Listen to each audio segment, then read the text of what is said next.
again. It's all about your intentions and what you're doing for God. I found it in here very comforting. I truly feel that things are going to change for me from now on. I was speechless. It was so emotional and so powerful and so beautiful. Hey guys, so I'm just off to dinner. A sister contacted me yesterday from my story that I posted. She's really interested in learning more about Islam, and she just happened to be in the same city as me, so we're catching up for dinner. Tonight is a night I will never forget. Honestly, I've never done this before, meeting a random person online, so I was kind of nervous, but something just pushed me to go. So let's hope it all goes well, inshallah. This place was stunning. Peaceful, warm lights, ocean breeze. Oh, so beautiful. We sat down, ordered food, and started sharing our stories. I had cancer nearly 6 years ago. It happened so quickly. I was a healthy person. I still wasn't ill, just found it by accident. I knew there was something wrong, yeah. Then the food came. Yum! I got like this creamy chicken something. Yeah, it was so good. So I just remember the day I was going in for my operation, and I thought, you're on your own. And I just remember it. That would have been scary. I remember it being really cold. It's a big wake-up call, isn't it? You go, hang on, like, what's going on here? In that moment, did you feel like life is temporary? Like, what are we doing here? A lot of things have happened in my life that have shown me there is a God. With your cancer, it could have easily been the end. Yeah, you know? Like, you don't want to think that way, but God allowed you that time, maybe, you know. Yeah, you've stayed alive, you found it for a reason. Because if I didn't find it, then I would have been too late. Yeah. And there's a reason why I'm still here. Exactly. And sometimes God puts these tests in our life, a bit like a wake-up call. Like, hey, hello, like, what are you doing? It's time to wake up. Yeah. Come back to me. Life is so short. How much can you eat? How much money can you have? That plate. It doesn't matter whether you're a billionaire. Yeah, that plate. We've all got the same size stomach, right? Doesn't matter how rich you are. Yeah. Would you sell me your eyes? What price would you put? No. At all? What about $1 million? No. $10 million? No. And then the same thing with your arms. Would you sell your arms? No. Would you sell your heart, your brain? What price is your body?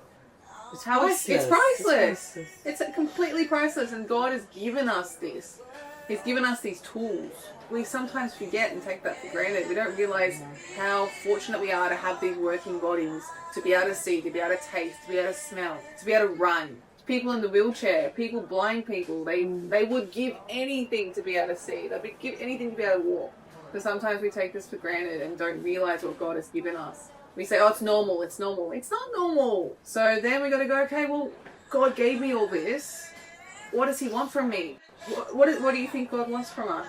Good people, be thankful, help others. It's not just with money. No. You know, when you can help people, just help them. But just simply say, thank you, God. Like, you can be a great person, you can be a beautiful person, but if you don't believe in your Creator, then it's almost like, what's the point? Just simply say, thank you, God. Yeah. Thank you for what you've given me. Wake up every day and go, God, thank you. Thank you for letting me wake up today. Giving me this one little bit more time.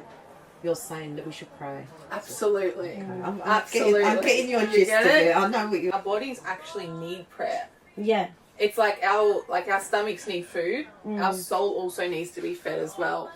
You're starving your soul by not praying. That feeling of connecting with your Creator. God is our Creator. He knows this. He's created us and knows what we need. He's put prayer in place for this. But the intention is what matters most. God doesn't need our prayers. God doesn't need our prayers at all. It's for us. It's for us not to forget Him, because we're created forgetful. He's created us this way, to forget. So we need these prayers. Like, it doesn't have to be to start off with. It doesn't have to be the full on, put my hijab on and go to the prayer mat and pray. It's like just connecting yourself with God again and going, okay, thank you. Even when you do give the charity, thank you, God, for allowing me to give this charity. It's not about the actions. Islam's like, the actions are important, but if those actions are done without the intention and the intention of bringing it to God and pleasing our Creator, because at the end of the day, God's given us all this, and all He wants back from us is to thank Him and acknowledge Him. So then when we pray, when we do charity, when we do all these good things, the whole point is to acknowledge our Creator. You just got her emotional. I don't know. I always listen, don't I? I had a lot of questions. Yeah. Tonight was incredible. We literally talked for hours about life, about God, our purpose. We talked about other religions also. The restaurant literally had to tell us to leave because they were closing. I felt like God aligned our paths for a reason. She was so curious and so eager to learn. She even told me she wanted to learn how to pray to really connect with God. So we made a plan to meet at the mosque. The azan was going off as we arrived. It was so beautiful. The mosque was right on the ocean. By the way, this isn't just any mosque. This is the resting place of one of Prophet Muhammad's companions, Hazrat Omar. He sailed to Cyprus to spread the message of Islam and was martyred there. Now a beautiful mosque stands on this very spot. But unfortunately, the new mosque was completely packed. So we went down to the original mosque, which was so tiny and by the sea. But guess what? It was completely empty. SubhanAllah, it was just for us. It was perfect. We were able to pray in our own time, and she was just soaking up every single word I said. And then the most amazing thing happened. She asked if I could help her learn the Fatiha. Her eagerness, her sincerity, it just really touched my heart. Alhamdulillah. Alhamdulillah. Bil alamin. After the mosque, we went back to her house for tea and some more chats. She had the most beautiful garden. I have never met someone more pure and open-hearted to learning. I couldn't believe it. She asked me to go over the Fatiha again. Welcome. Suratan. Lalina. Anamta. Alayhim. Gairim. Makdubi. Alayhim. Wala. Doreen. I've been following Lily for a long time and trying to listen to what she was saying, and I wasn't sure, and now I understand. My daughter said she was here, and I said, why don't you message her? And she said, oh, she's got millions of people that messaging her all the time, and this is the reason we met. I know, it's crazy, right? Like, out of all the messages I get, I don't know, I just felt it. Like, I was like, something special about your daughter who messaged, and then, subhanAllah, everything happens for a reason. Honestly, Allah works in mysterious ways. You plot and plan, but Allah is the best of planners. If it wasn't for you two, I don't know if I would feel this comfortable. Really? And today was easy. Yeah? You felt today calm was really and nice? easy. I felt calm.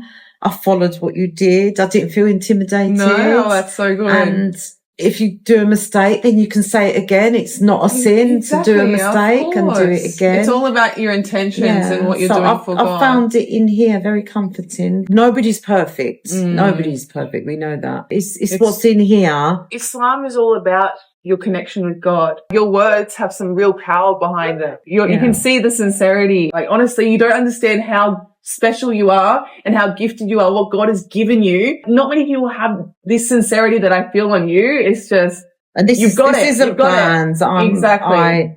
And Allah generally in life, I say it as it is, and what I feel is what I feel. If I didn't feel, I wouldn't.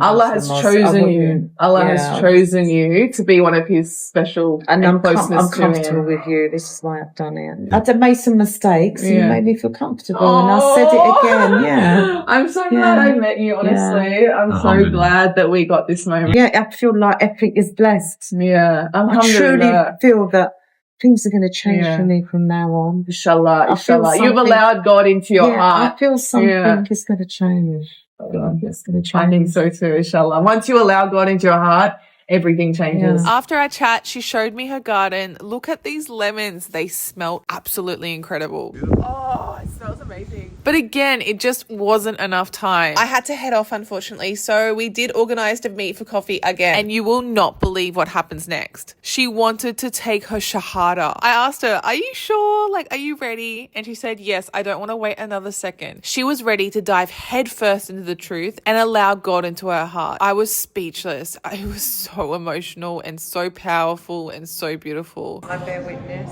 that there is no God but Allah. that there is no God but Allah. And I bear witness. And I bear witness. Prophet Muhammad is his messenger. And I bear witness that Prophet Muhammad is his messenger. Sit next to Mum. Yeah, sit next to Mum. That's true, actually. Okay. Okay. Ashhadu And la ilaha ilaha illallah illallah wa ashhadu وأشهد أن أن محمدا محمدا رسول الله. رسول الله. And then the most amazing thing happened. She wanted to learn and say it by herself. أشهد أن لا I forgot. Go again, go again. أشهد أن لا إله إلا الله وأشهد أن محمد رسول الله. I was just so grateful to God for allowing me to witness this and be a part of her journey to Islam.